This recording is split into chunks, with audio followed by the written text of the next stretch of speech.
para no sé si qué día se podrían conectar, si el día de mañana. Sí, por mí está bien. Mañana tenemos tutoría nosotros, Lick. Bueno, pero dejemos entonces así, pero cada uno entonces tendría que leer los contenidos que no se abordaron. Vamos a revisar lo que dice el compañero. ¿Sobre qué tarea me está comentando? No sé si es la que ves el 23, parece, del 9 al 23. Ok, ahorita voy a compartir por acá y vamos a revisarla. Es de qué unidad, la unidad 3, ¿verdad? Sí. Unidad 3.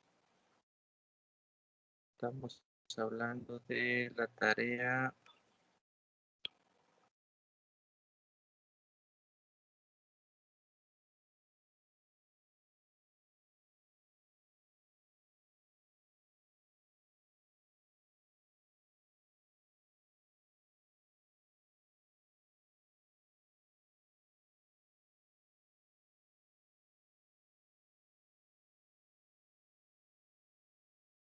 Bien, sería la tarea 2. No, Lick, es la tarea 3. Es entonces en la otra unidad. Sí. Sí, unidad 4 sería entonces.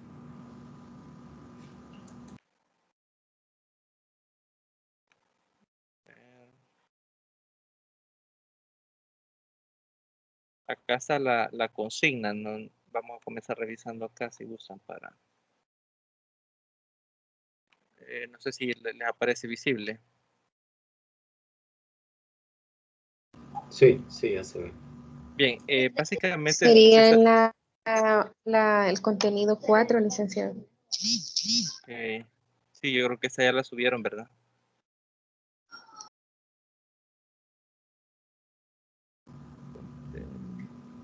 Unidad 5 sería,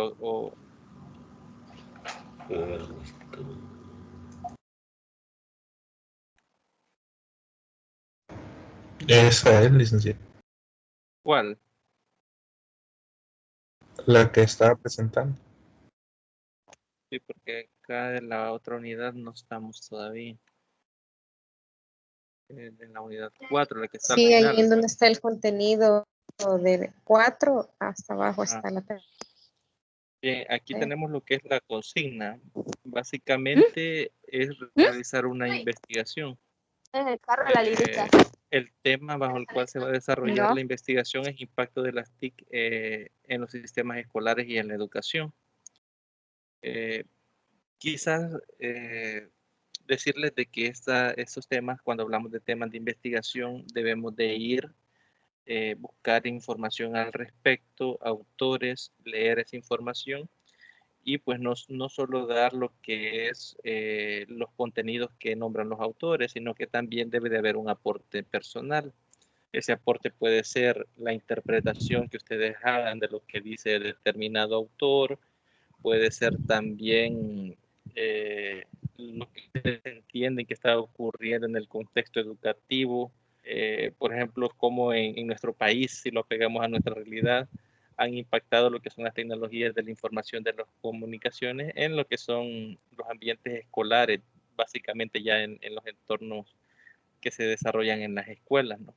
Y básicamente en la educación, ahí hay muchísimo que pudiésemos aportar nosotros bajo la perspectiva de lo que hemos visto en el último año, por ejemplo, como la pandemia ha obligado al magisterio de docentes a tener que actualizarse, ¿no? Muchos docentes no podían ni encender una computadora y ahora algunos ya los vemos dando clases en línea, ¿no? Entonces, básicamente es investigar información relevante con respecto al contenido y dar un aporte personal dentro de esa información. Esas citas las tienen que hacer en formato APA. Dentro de las indicaciones, acá pueden ver, deben de dar lectura, pueden utilizar lo que son los materiales de la unidad 4, que serían los subcontenidos del 4.1 al 4.5 que está en plataforma, y luego tendrían ustedes que buscar información, ¿no?, sobre ese tema, de qué es el impacto de las TIC y la relación que tienen en los sistemas escolares, ¿no? En nuestro país directamente. Es decir, qué ha ocurrido con las TIC y la implementación que se les ha dado en los entornos educativos salvadoreños. Aquí aparecen algunos temas propuestos, por ejemplo, cómo ha sido la incorporación de las TIC en El Salvador. Pueden ver las ventajas y desventajas de incorporar las TIC en la educación. Pueden incluso hacer aportes con respecto a esto desde el punto de vista de estudiantes. Ustedes pueden hablar, por ejemplo, cómo las carreras en línea les han previsto a través de las tecnologías de información y comunicación la posibilidad de estudiar una carrera, ¿no? Una carrera universitaria. Entonces ahí hay muchísimo material que ustedes pueden tomar y aportar, ¿no? Con base a esa referencia. Cómo se ha hecho la implementación de estas tecnologías en el currículo nacional. No es, ojo, no es que todos estos temas que está sugiriendo aquí los vamos a abordar. Uno o dos o tres, dependiendo qué tanto usted tenga que agregar, ¿no? Es decir, qué tanto aporte personal usted pueda brindar sobre esos temas. Aquí se le están dando una serie de ideas que usted puede explotar, ¿no? Desde el buen sentido, es decir, leer, investigar y aportarnos sobre esos contenidos. Si se fijan, aquí hay muchísimo más, por ejemplo, el rol del docente y el estudiante, desafíos y propuestas que ha hecho lo que es el Mineduci para la incorporación de las tecnologías, por mencionar algunos.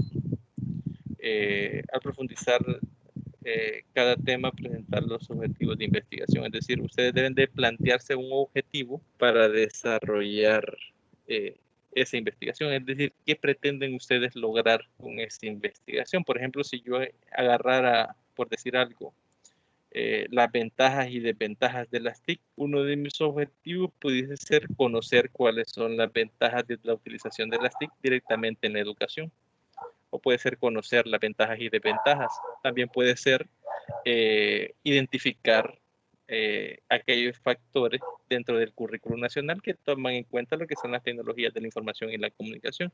Es decir, ustedes deben de redactar su propio objetivo con relación a los temas que a ustedes les interesen de todos estos que están acá. Señalar que es un objetivo personal, ya que muchas veces cometemos el error de, por ejemplo, algunos, digamos que decidimos estudiar o investigar lo que es el rol docente y el rol estudiantil con referencia a las TIC. Ahora bien, usted decidió investigar eso y usted encuentra una página web donde ya está una investigación desarrollada y ahí hay un objetivo. Si usted va y copia ese objetivo no es válido porque no es un objetivo que usted pretenda alcanzar con la investigación que usted va a desarrollar. Entonces hay que tener bastante cuidado que ese objetivo que ustedes van a abordar debe ser un objetivo redactado y elaborado y cumplido por ustedes mismos, ¿no? Luego de realizar la investigación en sitios web confiables, aquí valga la redundancia, resaltar que deben de ser confiables, es decir, deben de ser de autores reconocidos, saber de quién es esa información, porque por ejemplo, si vamos a Wikipedia, si vamos a del Vago, a todos esos sitios, que sí, a veces tienen información que está muy bien explicada, pero no tienen quién es el autor de esa información. Entonces no es una información confiable. Por ejemplo, yo les puedo decir, en Wikipedia hay un artículo que dice que la semana tiene 8 días y llega alguien y lo lee y porque está en internet piensa que es cierto y no hay un autor que diga que determine esto o que pruebe esa teoría.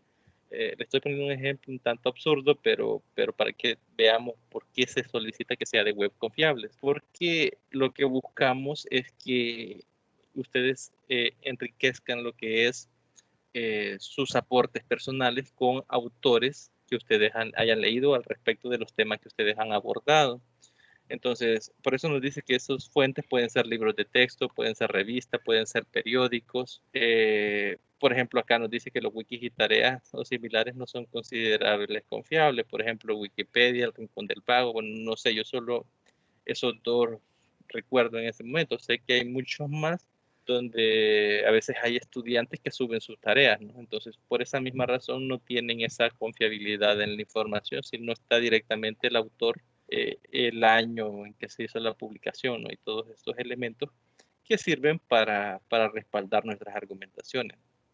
También organizar, ordenar y clasificar la información investigada en base a los temas propuestos.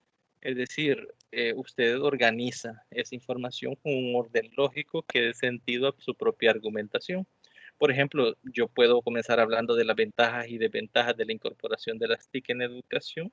Y si vengo y me salto de un solo el rol docente y el rol estudiante, tengo que darle un intermedio, una explicación, algo que una esos conceptos, es decir, que una esa redacción, ¿no? Que le dé sentido, es decir, no saltar de un tema a otro sin que haya un aporte personal que valide esa redacción, ¿no? También nos dice que debe de contener entre 15 y 25 páginas, como máximo solo de contenido, es decir, ese contenido sin contar carátula, sin contar el índice, debe de ser netamente del desarrollo de los temas que se pretendan abordar. Como les menciono, no es necesario que se aborden todos, pero los que a usted más le llamen la atención, los que usted considere que usted puede dar mayor aporte a esos temas que usted conozca o que le interesen a usted personalmente, pues serían los idóneos, ¿no? Porque si toma un tema del cual usted desconozca, pues le va a tocar leer mucho más para poder dar aportes personales que a la larga, dentro del desarrollo del contenido, eso es lo que se evalúa, ¿no? El hecho de la argumentación propia respaldada mediante citas. También crear y trabajar documento en Word y entregarlo en Word, ¿no? Para su revisión final o su versión final. ¿Por qué es que se le solicita que se mantenga en Word? Muchos lo suben en PDF, pero ahí no es posible verificar, por ejemplo, el tipo de letra, el interlineado, el tamaño de letra, todos esos elementos de formato que a veces aparecen reflejados en la rúbrica de evaluación. Entonces, muchas veces nosotros no tomamos en consideración la rúbrica, pero ahí estamos cometiendo un error porque su calificación depende de esa rúbrica. Es decir, lo que se le evalúa a su trabajo es todos esos puntos que están establecidos en la rúbrica de evaluación. Entonces, por eso se les solicita que lo redacten y lo suban en formato Word para todas esas consideraciones de formato puedan ganar esos puntos en la rúbrica, ¿no? Porque ahí aparecen. Entonces, si aparecen ahí y yo no tengo forma de verificar que usted ha cumplido con el formato, a lo mejor no le asigno la ponderación correcta. Por ejemplo, puede ser que le pida letra ventana o tamaño 12 o interlineado 1.5 y le asigne 2 puntos, por decir, o 2 puntos de los 100, ¿no? Que aparecen ahí, por decir algo, ¿no? Y yo vengo y usted lo entregó en PDF, entonces como yo no tengo forma de verificar eso, pues me toca ver si el tipo de letra parece en realidad el tipo de letra que es. Entonces yo no tengo la certeza de que usted haya utilizado el lineamiento que se le ha dado. Entonces puede ser que por eso usted pierda puntos. Y puede ser que usted después me reclame y me diga, mire, pero yo sí utilicé este tipo de letra, pero como lo subí en PDF, yo no lo puedo verificar. Entonces hay que tener ese cuidado de subirlo en Word para que todas esas consideraciones, si las utilizó correctamente de acuerdo a las indicaciones, pues le sumen para su nota final, ¿no? También acá el formato de la tarea, ¿no? Páginas preliminares, debe ser carátula y aquí nos da que debe ser automática según el modelo de la portada de los trabajos universitarios. Ahí aparece un ejemplo que creo que la mayoría la ha utilizado. Los que no la han utilizado, pues al final de cada unidad ahí les aparece el formato de carátula. Solo es de descargarlo y llenarlo con sus datos para que pueda tener ese punto, ¿no? Con relación a lo que es la portada. La tabla de contenidos que debe ser automática. Utilizando estilos, dice acá, pero debe ser automática. Si no lo saben hacer, pues pueden ver videos en YouTube. Ahí hay muchos que explican cómo elaborar lo que es las tablas de contenido automatizadas en Microsoft Word, ¿no? Entonces, creo que la mayoría de este punto lo ha cumplido, así que no creo que haya mayor inconveniente, ¿no? La introducción nos dice que debe tener entre 200 y 300 palabras. Nuevamente, así como se los mencioné en los objetivos, en este caso también es importante que sea redactada por ustedes, es decir, que expliquen qué es lo que han pretendido con la investigación, es decir, qué rumbo le han dado, qué elementos contiene ese trabajo. Muchas veces en la introducción no escribimos qué es lo que contiene el trabajo, y la introducción lo que debe de decirle al lector, es decir, a la persona que lo va a leer, es qué es lo que va a encontrar dentro de ese desarrollo de ese trabajo. Entonces, hay que aclarar, por ejemplo, yo puedo decir en una primera instancia vamos a abordar lo que son las ventajas y las desventajas de la incorporación de las tecnologías de la información y la comunicación en los entornos escolares de nuestro país. En una segunda instancia se va a hacer esto y esto, que sería otro tema a abordar, profundizar en algunos temas, de qué forma se van a abordar, cuál es el objetivo de la investigación, el objetivo que ustedes han declarado, redactado, perdón, etcétera. Entonces, creo yo que una introducción de 200 a 300 palabras como máximo no es algo que esté fuera de nuestro alcance, no está bastante accesible, ¿no? Para que lo podamos lograr. Los objetivos, aquí nos establece que debe ser uno general y dos específicos, con redacción correcta. A veces redactamos objetivos que no tienen relación. Por ejemplo, cuando redactamos un objetivo general y los dos específicos deben de tener relación con el objetivo general. ¿Qué tipo de relación debe tener? Es decir, si se cumplen los dos objetivos específicos, automáticamente tiene que cumplirse lo que es el objetivo general. Entonces deben de estar bien redactados y tener relación ambos objetivos específicos con el objetivo general que busca directamente el estudio.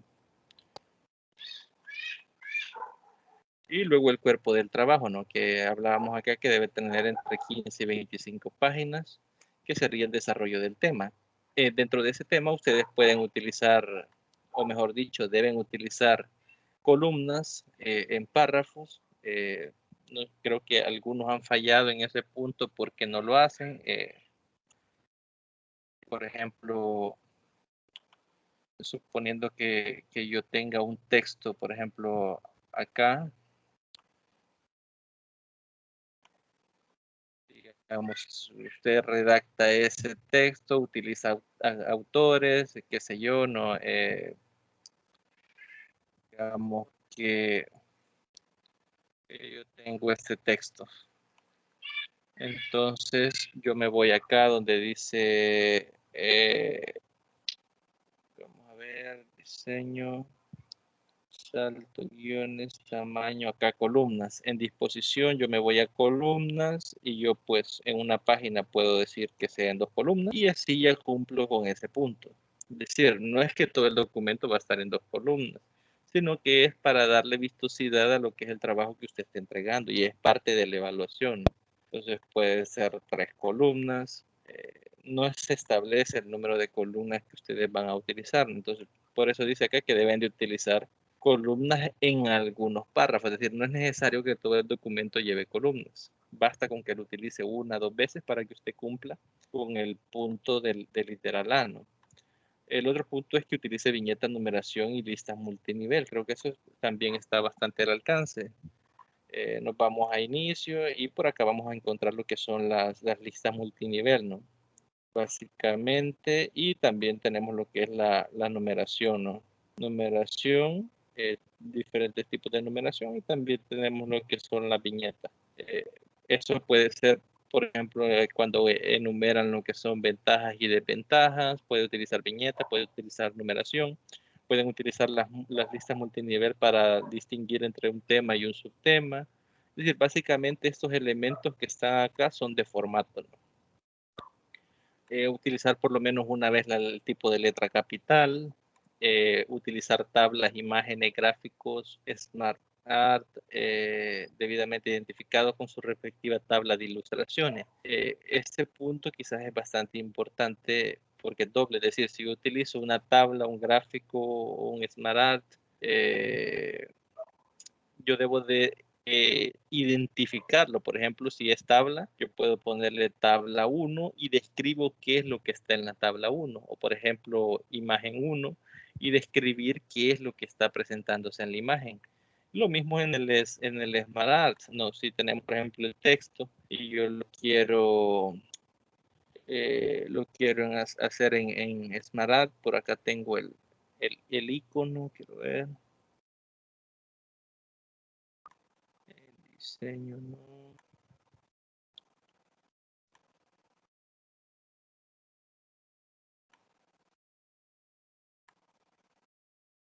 Vamos a ver. Se me ha escapado, pero tiene una A similar a lo que al que utilizamos para poner la palabra anexo. No sé por qué se me ha escapado acá.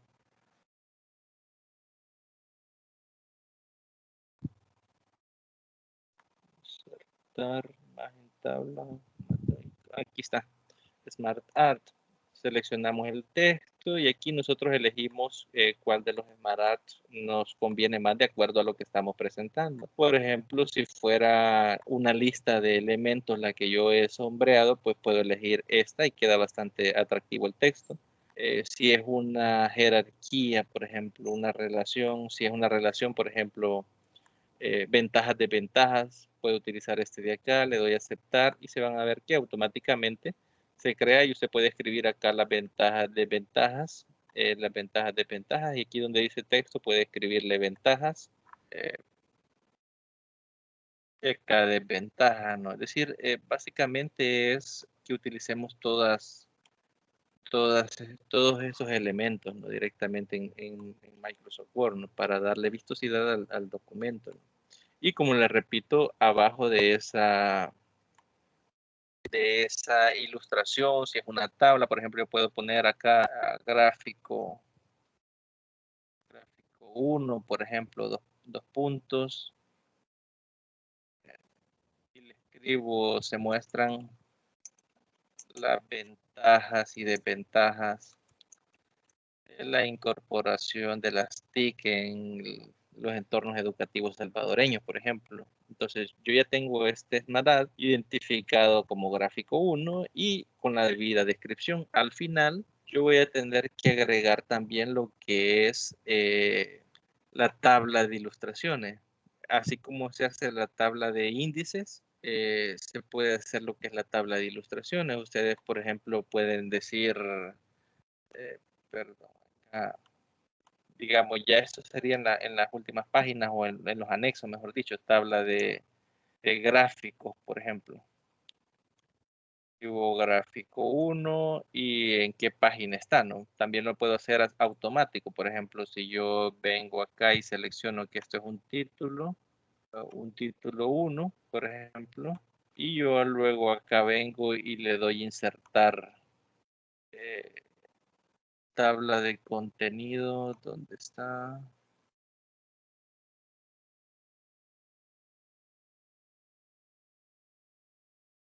En Páginas. referencias, licenciado. Hola. En referencias. En referencias.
Hola, hola, ¿me escuchan? Hola. Sí, licenciado.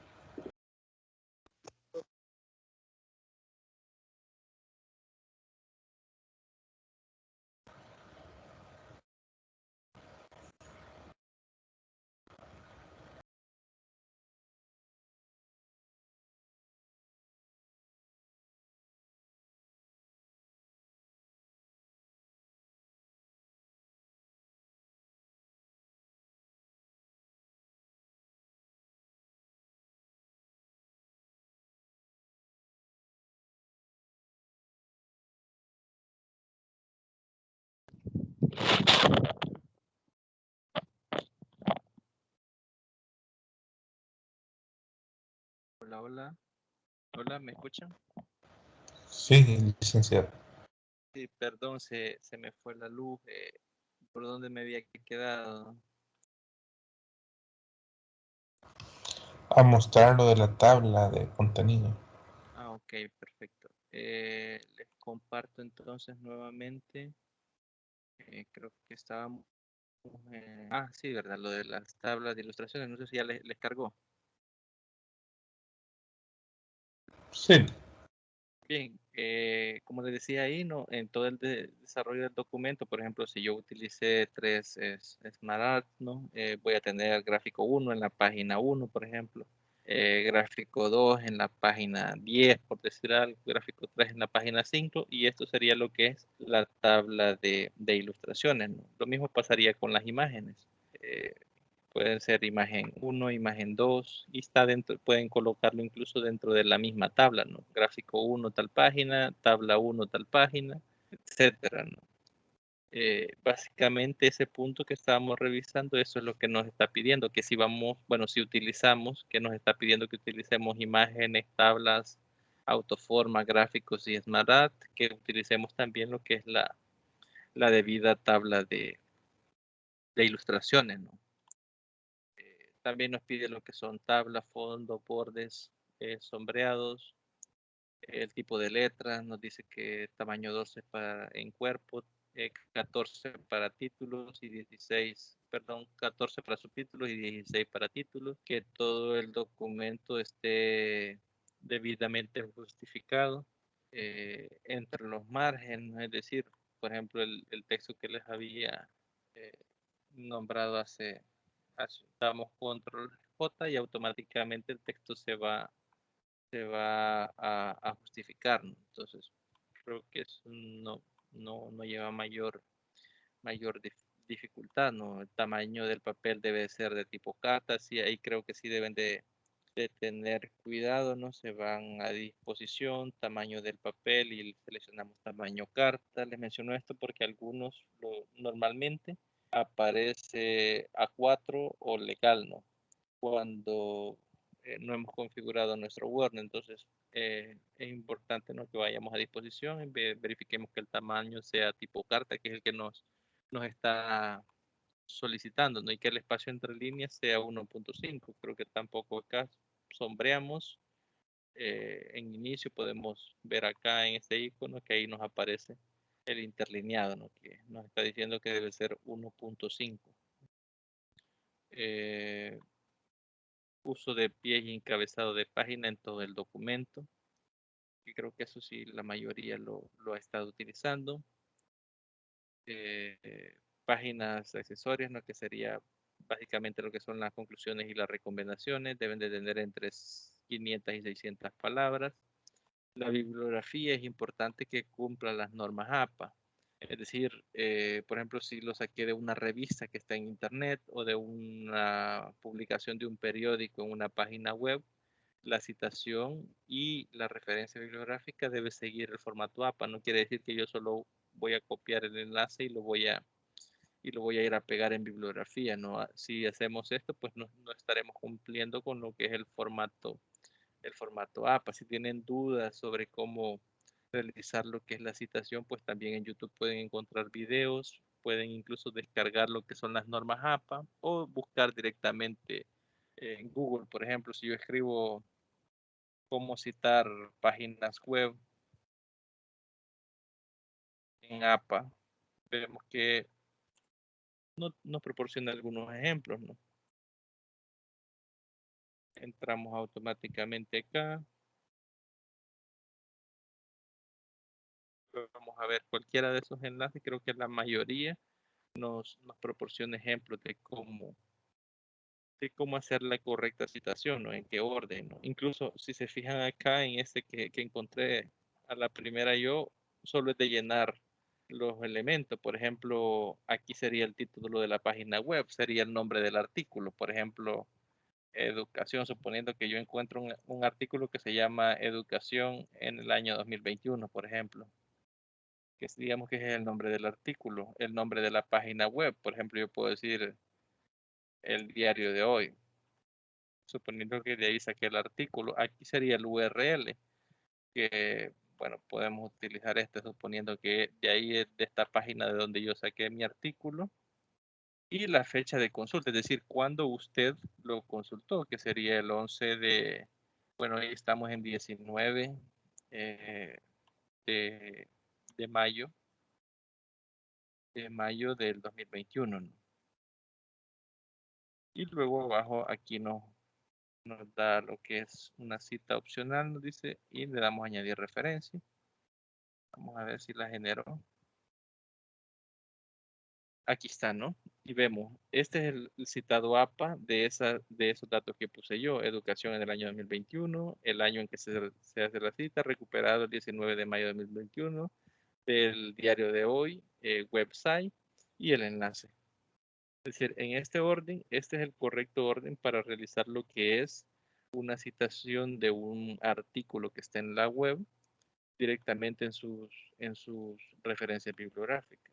Si ustedes no lo quieren hacer manual, es decir, si ustedes no quieren leer el formato APA o no tienen, digamos, tanto tiempo para estar leyendo el formato APA y pretenden algo que les genere automáticamente lo que es la referencia en formato APA, entonces pueden utilizar este website para poder generar sus referencias bibliográficas. Si gustan, se los comparto por acá. De hecho, así como lo busqué yo, si ustedes pueden encontrar muchísimos otros que hacen lo mismo, incluso algunos tienen más opciones, por ejemplo, para referenciar libros, para referenciar revistas, artículos, es decir, hay algunos que tienen muchas más opciones. Este que les estoy pintando acá, como ustedes vieron, únicamente nos hace la referencia de un sitio web, ¿no? Específicamente. Entonces, eso para que no tengan, digamos, esa dificultad, si la han tenido, de darle formato APA a lo que son sus referencias bibliográficas, ¿no? Tenemos lo que son los anexos, el índice de palabras, que debe incluir entre 15 y 25 palabras, ¿no? Con sus definiciones, es decir, no es que solo voy a escribir la muy palabra y ya, sino que hay que escribir la definición de cada una de esas 25 palabras, perdón, de esas 25 palabras. La tabla de ilustraciones, que básicamente es lo que les mostraba en la imagen, ¿no? Cuando vimos el esmeralda, y otros que se consideren, es decir, otros que ustedes consideren necesario agregar en sus anexos, pues pueden incorporarlo. Ya eso ya depende de cada uno. Con respecto a la sección y la numeración de páginas, aquí nos dice que debe ser arábica para el contenido del documento, romana para las generalidades y letras para los anexos. La mayoría creo que ese punto no lo ha cumplido porque utilizan únicamente la numeración, ¿no? Para todo el documento. Para que puedan cumplir, pueden ver videos en YouTube donde esto se hace con salto de página. Por ejemplo, si de la página 3 a la página 5 voy a cambiar de numeración romana a número normal, número natural, hago un salto de página en la última página de la numeración romana y automáticamente pues comienzo a numerarlas de otra forma en la siguiente hoja, ¿no? Para que puedan solventar este punto si alguno, bueno, creo que la mayoría ha tenido ese inconveniente con este apartado, pueden buscarlo en YouTube, ¿no? Cómo hacer diferentes numeraciones en un mismo documento de Microsoft Word, ¿no? Ahí van a encontrar muchísimos videos que les van a respaldar esos puntos, ¿no? Las notas a pie de página. que pueden ser de citas o de referencia, ¿no? Deben de andar entre 5 y 10 según el formato APA, ¿no? Las configuraciones de los márgenes, que izquierdo y derecho son 2.5, superior e inferior 2.1. Creo que la mayoría creo que cumplió con el formato. Encuadernado 1.0, encabezado y pie de página a 1.5 centímetros. Y pues, como todo documento, pues revisión de ortografía y gramática en todo el documento. Y el nombre del archivo, creo que algunos sí no hicieron esto, es los apellidos y carnet. Por decir algo, a ver acá el nombre de quién. Por ejemplo, Daisy, María, se llama María Daisy Callejas, no me aparece el otro apellido, pero digamos que los dos apellidos irían primero y luego el número de carnet. Y ese debe ser el nombre del archivo, es decir, el nombre con el que yo voy a guardar mi archivo. Creo que eso no lleva mayor detalle y pues al final nos aparece lo que es la fecha de entrega, ¿no? Que es el domingo 23 de mayo a las 11:55. Si queremos profundizar más a detalle para, digamos, tener una mejor calificación, apeguémonos totalmente a la rúbrica. Todos esos puntos que se han abordado directamente en las indicaciones, pues se toman o se retoman, mejor dicho, en la rúbrica. Por ejemplo, acá nos habla de qué elementos vamos a abordar. Por ejemplo, toda la información está muy bien organizada, con párrafos bien redactados, con sus títulos y subtítulos. Y ahí aparecen, ¿no?, las diferentes puntuaciones que ustedes pueden obtener, que es bueno, regular y malo. Al bueno se le asignan 2 puntos, al regular 1 punto y al malo pues no se le asigna puntuación.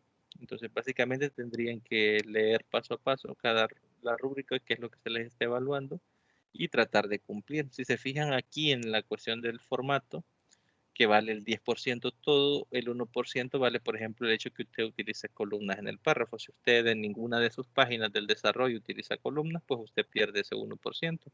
Es decir, que aquí le va a aparecer 0, ¿no? Va a estar considerado como malo. Si no utiliza en ninguna página numeración y viñeta o listas multinivel, pues también le va a aparecer 0. Si utiliza las 3 cosas, pues va a tener un 2. Si utiliza, por ejemplo, viñetas y numeración, pero no utiliza lista multinivel, pues va a tener un 1, ¿no? Entonces, así ustedes pueden ir más o menos apegándose a la nota que ustedes esperan obtener, ¿no? El tipo de letra, bueno, básicamente todos los elementos o los puntos que leíamos allá en las indicaciones, pues básicamente son los que se retoman en las conclusiones. Por ejemplo, acá nos habla de que entre 500 y 600 palabras. Aquí nos dice y sugiere un análisis crítico profundo de la incorporación de las TIC en El Salvador, ventajas y desventajas en la educación, currículum nacional, el rol del docente. Bueno, quizás viendo cómo está pegada la rúbrica acá, tendríamos que abordar todos esos subtemas, porque sí los evalúo acá. Y aquí vemos la importancia, yo les mencionaba que no es necesario abordarlos todos, porque yo sé que a veces podemos expander o hacer bastante de unos pocos temas, ¿no? Pero como aquí los está evaluando, pues aquí dice que sugiere un análisis crítico. Aquí a veces algunos han fallado porque no son conclusiones personales o recomendaciones personales producto de la propia lectura que ustedes han realizado. Muchos a veces copian, a veces no toda la conclusión, pero sí pequeños fragmentos de conclusiones que ya están en la web y a veces no tienen relación con el contenido del trabajo que ustedes han presentado. Entonces, eh, es preferible que lo redacten ustedes, que ustedes lo apeguen a lo que han hecho, a lo que han desarrollado, al aporte que ustedes han dado, para que puedan tener una buena puntuación. Creo que acá aparece lo de la bibliografía, que es lo que les mencionaba, que se evalúa que sea en formato APA. Es decir, si en la bibliografía usted solo copió y pegó los enlaces y no sigue formato APA, pues Puede ser que le aparezca un 1 acá o le aparezca un 0 ahí, no dependiendo de si ha hecho o no citas, porque una cosa son las citas y otra cosa son las referencias bibliográficas. Por ejemplo, las citas son las que usted hace dentro del documento. Por ejemplo, según el autor X en el año tal, plantea esta idea, ¿no? Y si esa cita está correcta y sigue este formato APA, pues puede ser que aquí usted tenga un 1, porque en las referencias posiblemente usted solo colocó el enlace. Ahora bien, si las citas son correctas y también las referencias siguen el formato APA, pues ahí va a ganar automáticamente lo que son los 2 puntos. Y si la numeración de las páginas la hizo utilizando los 3 elementos o de las 3 tipos de numeración que se hablaba, que son la arábica, la romana y letras para los anexos, pues entonces va a tener ahí, dependiendo qué tanto las utilizó, ¿no? O si siguió la indicación, ¿no? Y los anexos, si presentó o no presentó anexos. Si presentó el índice de palabras de 25 a 30 palabras, si tiene lo que es la tabla de ilustraciones, pues también va a tener ese 1%. Si respetó los márgenes de las indicaciones que decíamos izquierda, derecho, 2, 5, pues aquí va a tener el 2, y así sucesivamente, ¿no? Es decir, todos estos elementos, ustedes ya los pueden revisar más a detalle en la rúbrica, son los que van a servir para calificarle. Entonces, para quizás recomendarle que para optar a una buena calificación en todas las actividades y no solo en esta, sino en todas las asignaturas, lo que ustedes deben de hacer es siempre revisar la rúbrica, revisar las indicaciones y apegarse lo más posible al desarrollo de la tarea con respecto a la rúbrica, ¿no? Porque al fin y al cabo, el tutor, sea yo, sea un compañero tutor, lo primero que va a observar es que cumpla con todos los puntos que estén en la rúbrica. Muchas veces nosotros las indicaciones las leemos únicamente y dejamos de lado la rúbrica, y es más importante la rúbrica directamente que las indicaciones, porque al final con ella es con la que se les estaría evaluando. No sé si hay alguna pregunta, eh, algún comentario, alguna inquietud que haya surgido, pues pudiesen plantearla en ese momento.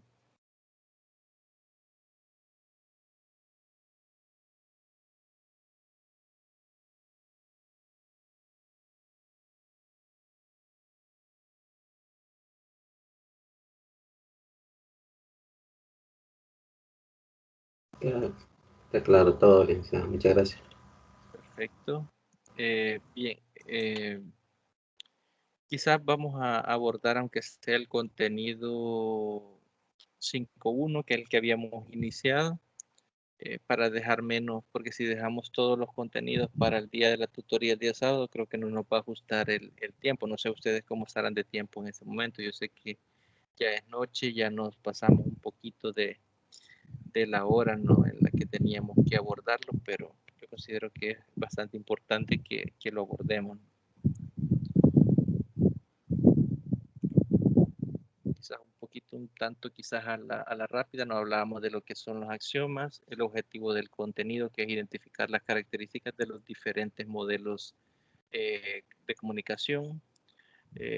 Por ejemplo, según Paul, la comunicación es inherente a la vida, es decir, todo comportamiento es una forma de comunicación en sí mismo, tanto a nivel implícito como a nivel explícito. ¿Qué nos dice eso? Que incluso el estar callado ante una persona está dando información al respecto o enviando un mensaje a esa persona. No sé si a ustedes les gusta el fútbol, creo que algunas veces vemos gestos que hacen los futbolistas y a veces le toman bastante relevancia a los medios de comunicación. Si hizo este gesto, significa esto, esto y esto. Y si nos fijamos, aunque la persona no haya textualmente dicho algo, es decir, con lenguaje, eh, con sus palabras haya dicho algo, sí hay un mensaje implícito, ¿no?, en la forma de comportarse de esa persona.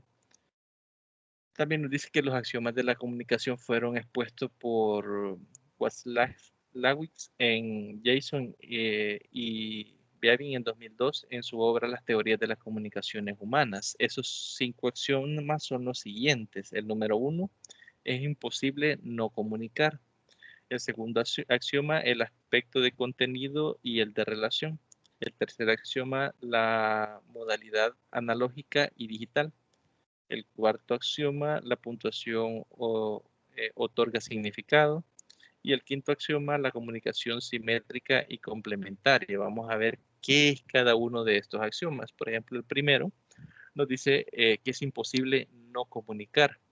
Cualquier conducta humana tiene una función comunicativa, incluso aunque esto se intente evitar. Muchas veces nuestros gestos dicen mucho más que nuestras palabras. Es decir, y eso es algo cierto, incluso hay muchas personas que viven de eso, es decir, que su trabajo es identificar los gestos, qué mensajes está dando. Muchas veces dicen que nuestros gestos son involuntarios, es decir, querramos o no, reaccionamos de una u otra forma y emitimos un mensaje positivo o negativo, aunque no lo digamos con nuestras propias palabras, ¿no? No solo comunicamos mediante palabras, sino también con nuestras expresiones faciales, nuestros gestos o incluso cuando guardamos silencio, es decir, incluso quedándonos callados, estamos enviando un mensaje. Es decir, por eso el primer axioma es imposible no comunicar, es decir, siempre comunicamos algo. Con nuestros gestos, con nuestras palabras, incluso guardando silencio, ¿no? Entonces, ese es el primer axioma, ¿no? El segundo, el aspecto de contenido y el de relación. Plantea que la comunicación humana se da en dos niveles, uno de contenido y el otro de relación. El aspecto de contenido es aquello que transmitimos verbalmente, es decir, la parte explícita del mensaje, es decir, lo que decimos o lo que queremos transmitir con nuestras palabras. El nivel comunicativo se encuentra supeditado a la comunicación no verbal, es decir, al aspecto de relación. Ahí entran lo que son nuestros gestos, por ejemplo, incluso cuando nos comunicamos a través de mensajes de texto, a través de WhatsApp, utilizamos carita sonriendo, utilizamos pulgar arriba, utilizamos carita de enojo, y eso le da un mensaje a la persona que recibe ese emoticón. Es decir, ahí hay un aspecto de relación que se interpreta a través de la figura, es decir, a través del gesto, no directamente mediante las palabras.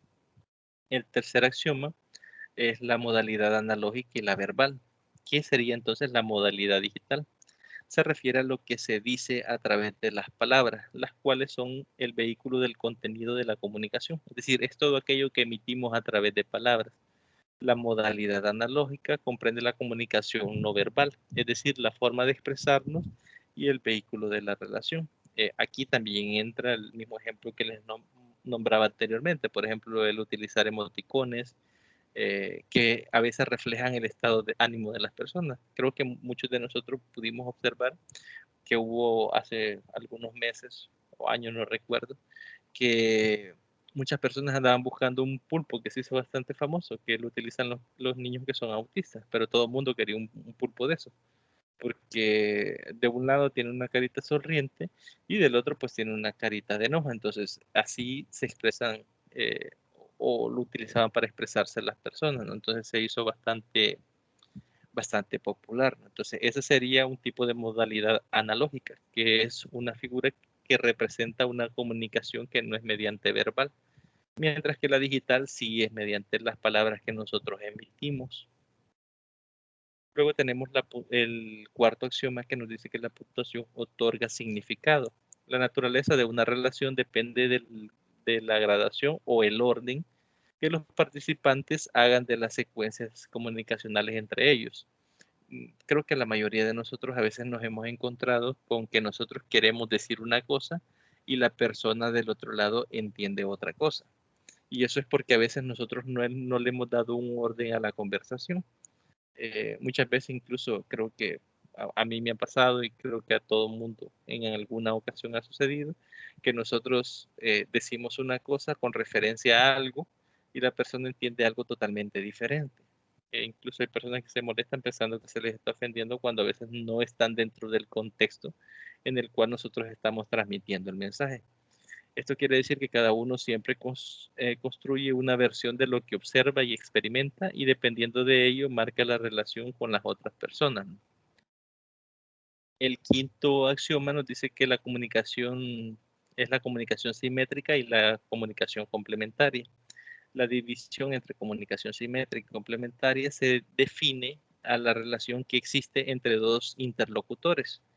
Por ejemplo, entre ustedes y mi persona. Si nosotros nos ponemos a hablar sobre algún tema en específico, si ambos, es decir, ustedes y yo o usted y yo, tenemos el mismo poder de equivalencia, por ejemplo, conocemos la misma información, decimos que es una comunicación simétrica, porque ustedes y yo podemos debatir sobre el mismo tema y ambos tenemos la misma información, es decir, conocemos los mismos hechos y asumimos los mismos resultados, ¿no?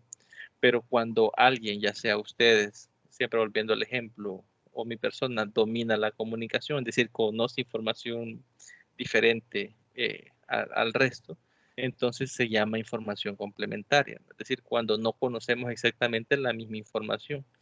Entonces, quizás recalcando, ¿no? Cuando conocemos la misma información o información equivalente, entonces decimos que es una comunicación simétrica. Cuando no conocemos la misma información, es una comunicación complementaria.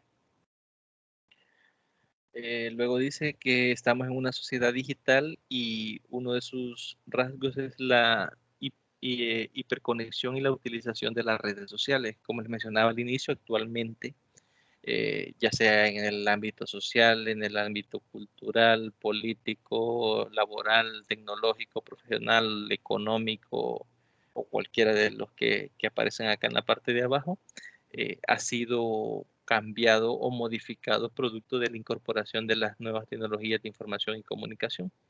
Es decir, la forma en que se hacían negocios antes no es la misma que se hace actualmente. La forma en que nos educábamos antes o la forma en que recibíamos las clases o la forma en que estudiábamos no es la misma que se desarrolla actualmente. Desde todos los puntos de vista de nuestra sociedad ha evolucionado y ha cambiado directamente por la incorporación de esas tecnologías. Se ha visto directamente afectada, ¿no? Y nos dice que algunas de estas influencias son las siguientes. Por ejemplo, el aumento de la mensajería instantánea. Es decir, antes se utilizaban cartas eh, que tardaban 1 o 2 semanas en llegar a su destino, cuando ahora lo hacemos en el instante, ¿no? Todo mundo ahora, ¿por qué es tan importante, por ejemplo, una red como WhatsApp? Porque todo mundo tiene esa aplicación y pues nos podemos comunicar con todo mundo de forma instantánea, ¿no? Entonces, también la comunicación multiplataforma y multidispositivo, la aparición de los llamados influencers, ¿no? El concepto de la aldea global, que esto se ve bastante reflejado en lo que son, o lo que es, mejor dicho, el área de la economía, pasión por el contenido audiovisual, poca tolerancia a la espera y a la exigencia, y la exigencia de inmediatez. Antes no teníamos el problema de esperar, por ejemplo, un taxi, ¿no? ¿Por qué? Porque era algo aleatorio. Usted iba y si necesitaba un taxi se paraba en las calles y ahí estaba hasta que pasaba un taxi y decía parada y le hacía el viaje, ¿no? Ahora no, ahora con la aplicación usted manda, eh, por ejemplo, pide un Uber y usted exige que ese Uber, si usted le dice a las 7 tiene que estar ahí, pues a las 7 debe estar ahí. Entonces ha cambiado la forma en que esperamos y percibimos lo que son los diferentes servicios. De hecho, en Estados Unidos, en nuestro país, quizás este último punto no se ha visto tan reflejado porque quizás no todos estamos realizando compras en línea. Por ejemplo, yo a veces sigo páginas como Best Buy, Walmart en Estados Unidos, y a veces yo leo comentarios de personas que dicen pedí tal artículo y han pasado 3 días y no me ha venido.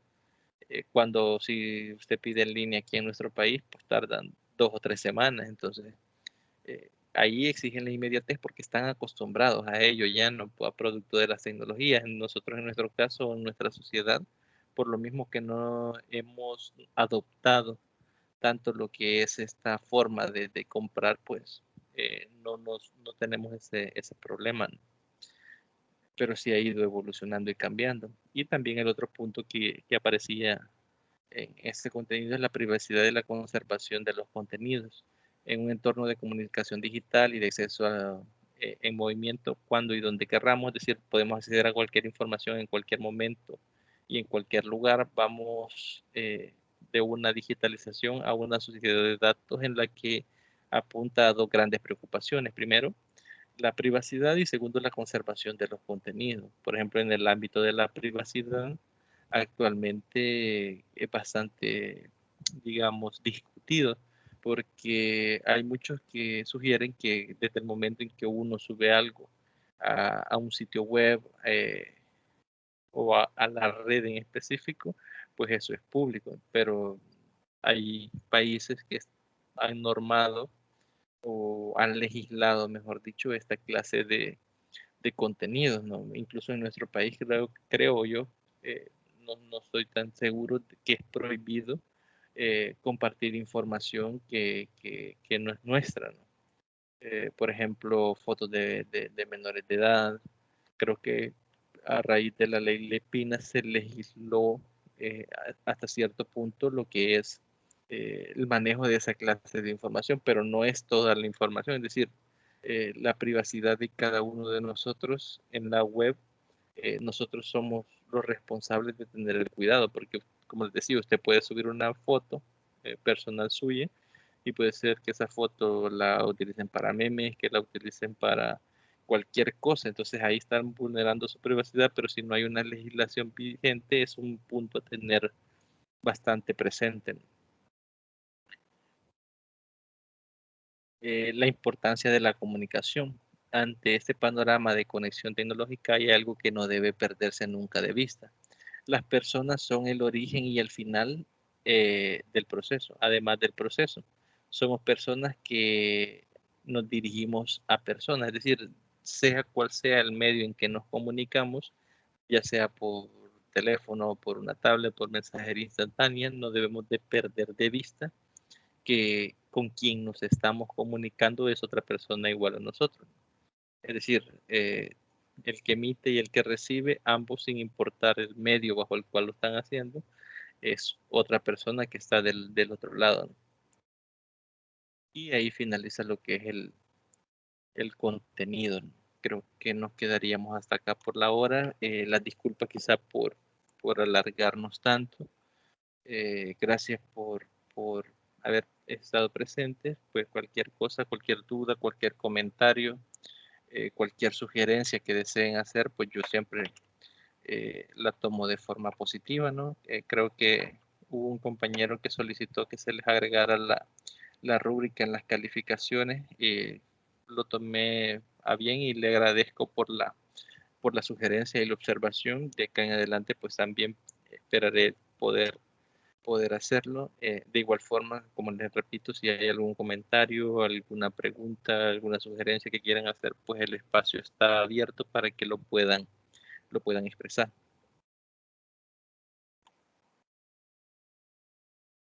No sé si hay alguna duda, algún comentario.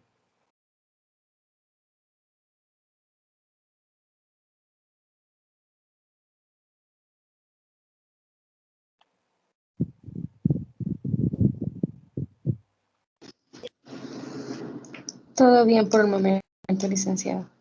Se entendió. Perfecto, Cecilia. María Por mi Daisy. parte igual, Lick. Perfecto. Bien, Está bien entonces, claro. perfecto, entonces nos quedaríamos hasta acá. Les deseo una muy feliz noche y pues nos veremos hasta el día sábado. Recuerden que la tutoría es a las 8 de la noche. Ahí en plataforma les aparece 8 de la mañana, pero no es por la noche, ¿no? Para que evitemos confusión. Muchas gracias, Lick. Pase feliz Nada. noche. Bendiciones. Feliz noche. Feliz noche. Feliz noche.